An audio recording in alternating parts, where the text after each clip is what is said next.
Landwirt.com is traveling again, this time to visit Vivian and Ferdinand in Bachmanning, Upper Austria. Hello Ferdinand, tell us, you have realized a woodworking machine as a do-it-yourself project. How did it come about and what have you implemented here? We originally just had such a cone splitter. Then we said, okay, maybe we need to modernize it a bit. Then we said, of course, we'll build it ourselves because we studied mechatronics. It then became more and more. We said that means we started with the log splitter. Then we said we can also build a saw right away. A conveyor belt and a charging system were then added to the saw. Finally, we said if we're going through so much trouble, we should also be able to drive to visit relatives and acquaintances. That's why we implemented everything according to road traffic regulations, with car axle, registration, and everything. We then hastily assembled something from scrap metal for the first time. We also purchased aggregates on Landwirt.com, which presented some challenges. That's why we said, okay, we'll also make a clean version. There we really bought all the parts ourselves and come ourselves. It's constructed from scratch. We still have a few teething problems, and that's why we're now essentially at the third version. We're now quite satisfied. Vivian, what can you do with this machine now and what's the technology behind it? So with this machine you can produce oven-ready wood from an entire tree trunk. You put the tree trunks in and out, comes oven-ready split wood, and it was also important to us that you don't have to split it again afterwards. That's why we use the layered wood splitting principle.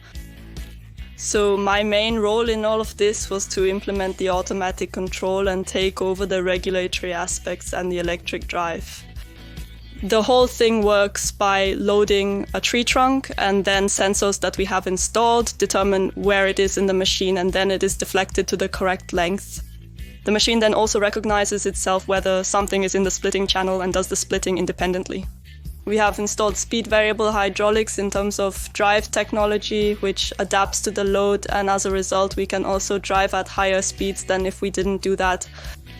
And all of this makes our hydraulics extremely efficient, and that's why we have less heat loss, and we also don't need an oil cooler. So the whole automatic system is implemented with a programmable logic controller. The wood can be deflected between 25 and 50 centimeters, which can be adjusted centimeter by centimeter.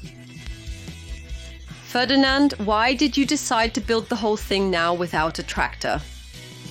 Yes, first of all for transport, if you travel a lot by car, that means if you really drive to some people, then it is not even guaranteed that they really have a tractor available. It was very important to us that it can also be driven electrically, because Simply Electric has the lowest cost per hour.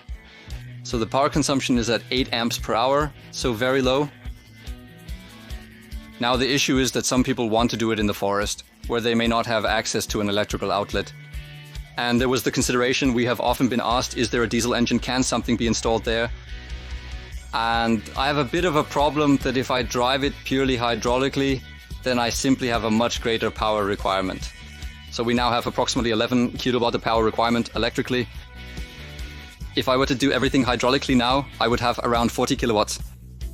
And that's why we're at a point where it's simply cheaper to buy a power generator. How long have you been working on this project now? What was your time investment now in relation to version 3? About a year, a little less. And is there an approximate cost estimate for this machine? Yes, so with materials and labor time, we come to about 45,000 euros. Are there still teething problems with this version 3, or is this now the perfect result? One teething problem remains. We now have a scraper floor system on the conveyor belt as standard. It's still sometimes a bit dangerous that something gets jammed and skewered there. The components we ordered are arriving next week. After converting them, we'll be done.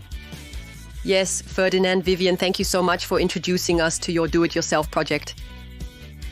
Viewers, if you've done a do-it-yourself project at home, send it to Landwirt.com. You can find the instructions on our website. We would be happy to visit the best projects.